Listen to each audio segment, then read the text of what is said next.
আসসালামু আলাইকুম। আমি ডাক্তার শোয়েব আহমেদ, ফিজিওথেরাপিস্ট।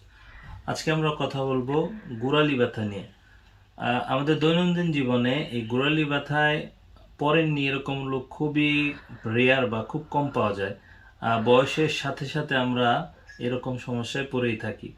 বিশেষ করে যাদের ওজন বেশি কিংবা মেলদের তুলনায় ফিমেলদের এই প্রবলেম খুব বেশি পরিমাণে হয়ে থাকে, সেই ক্ষেত্রে আমরা কিছু পরামর্শ এবং কিছু চিকিৎসা নিয়ে কথা বলবো।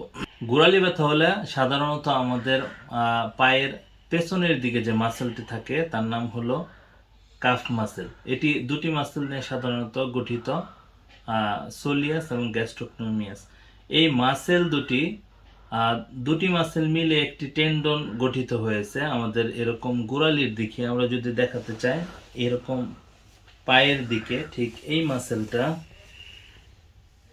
মাসেলটা এসে এরকম এরকম টেন্ডন গঠিত হয়েছে। এই টেন্ডনের নাম আমরা জানি যে টেন্ডো অ্যাকিলিস।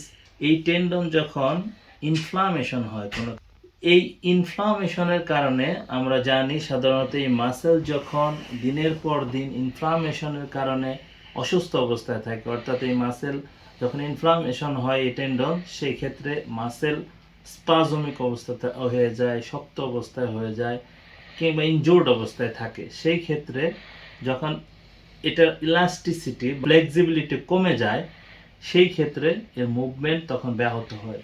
এই মুভমেন্ট ব্যাহত হওয়ার কারণে আমাদের গোড়ালিতে প্রভাব পড়ে, যার কারণে গোড়ালি অনেক সময় ব্যথা হয়। এছাড়া গোড়ালি ব্যথা অন্য অন্য কারণেও হতে পারে। যদি কারো প্লান্টার ফাসাইটিস থাকে, ফাসায় যদি ইনফ্লামেশন থাকে, সেক্ষেত্রে গোড়ালি ব্যথা হতে পারে। আবার যদি কারো ক্ষেত্রে গোড়ালির দিকে যদি অল্প হাড় বেড়ে যায়, সেক্ষেত্রেও গোড়ালি ব্যথা হতে পারে। একাধিক কারণে গোড়ালি ব্যথা হতে পারে। স্বাভাবিকত যখন গোড়ালি ব্যথা হবে, আমরা স্বাভাবিকত কি করব? কয়েকটা বিষয় আমরা যদি খেয়াল করি যে আমরা সাধারণত যে জুতা পরে থাকি, সে জুতা অনেকের ক্ষেত্রে দেখা যায় যে কম দামে, অনেক সময় কম দামে আমরা জুতা কেনার চেষ্টা করি, যার কারণে আমাদের জুতার সোল অনেক বেশি শক্ত থাকে। এর কারণে আমাদের শরীরের ভর যখন এই গোড়ালির মধ্যে পড়ে, ঠিক সেই সময় ভরের যে একটা ইমব্যালেন্স হয়, এর কারণে এই প্রবলেম ক্রিয়েট হইতে পারে। সেক্ষেত্রে আমরা সোল, ভালো মানের সোল অথবা যে জুতাগুলো নরম, সেই ক্ষেত্রে এই জুতাগুলো আমরা পরতে পারি। সেক্ষেত্রে কোমর ব্যথা কমে যেতে পারে।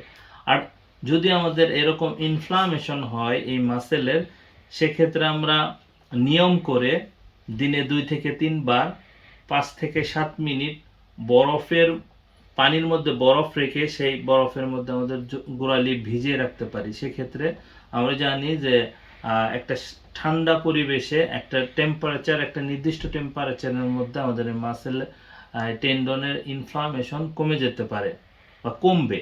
সেক্ষেত্রে আপনার গোড়ালি ব্যথা অবশ্যই কমে যাবে। এছাড়া আমরা কিছু স্ট্রেচিং এবং স্ট্রেংথেনিং প্রোগ্রাম বা এগুলো করতে পারি। আমরা দুইটা এক্সারসাইজ আমরা দেখিয়ে দেব, যার মাধ্যমে আপনারা এটি করতে পারেন বাসায়। আমরা বাসায় এরকম চেয়ারের মধ্যে বসে দুপা এরকম ফ্লোরের মধ্যে লাগিয়ে আমরা যতটুকু সম্ভব, ধরুন আমরা এই ডান পায়ে করব গোড়ালির জন্য, যতটুকু এরকম নিজের দিকে আনা যায় সর্বোচ্চ পরিমাণে এরকম স্ট্রেচিং করে 1 2 3 4 5 6 7 8 9 10 এরকম ছেড়ে দেব। আবার 1 2 3 4 5 6 7 8 9 10, ঠিক এরকম আমরা 10 থেকে 15 বার করব। আবার একইভাবে এটা এরকম ভাবে উপরের দিকে উঠাবো। 1 2 3 4 5 6 7 8 9 10, আবার 1 2 3 4 5 6 7 8 9 10, এরকম 10 থেকে 15 বার এরকম করে এটাকে এক সেট আমরা বলবো। এরকম দিনে 3 থেকে 4 সেট আমরা করতে পারি। আর আরেকটি হলো আমরা এরকম দাঁড়িয়ে কোনো কিছু ধরে ঠিক একই জিনিস এরকম থাকবো 1 2 3 4 5 6 7 8 9 10। তবে বসা এবং দাঁড়ানোর মাঝে অনেকে বলতে পারেন যে একই রকম হলো, কিন্তু দাঁড়ানো অবস্থায় আপনার লোডিং পজিশনে থাকবে, মাসেল একটা লোডিং আপনার শরীরের ভর নিয়ে এটা করবে, সেক্ষেত্রে ইফেক্টিভ বেশি হবে। ঠিক একইভাবে যখন আপনারা এরকম দাঁড়িয়ে উপরের দিকে করতে পারবেন, 1 2 3 4 5 6 7 8 9 10, এই দুটি এক্সারসাইজ আমরা বাসায় করতে পারি।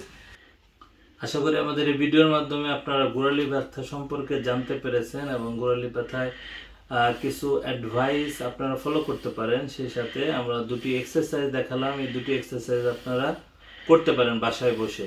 সেক্ষেত্রে আপনারা গোড়ালি ব্যথা থেকে কিছুটা হলেও পরিত্রাণ পাবেন। আশা করি আমাদের ভিডিওর মাধ্যমে আপনারা অনেক কিছু জানতে পেরেছেন। এরকম উপকারী ভিডিও পেতে আমাদের চ্যানেলের সাথেই থাকুন, লাইক কমেন্ট সাবস্ক্রাইব করে আমাদের চ্যানেলের সাথেই থাকুন। ধন্যবাদ সবাইকে, আসসালামু আলাইকুম।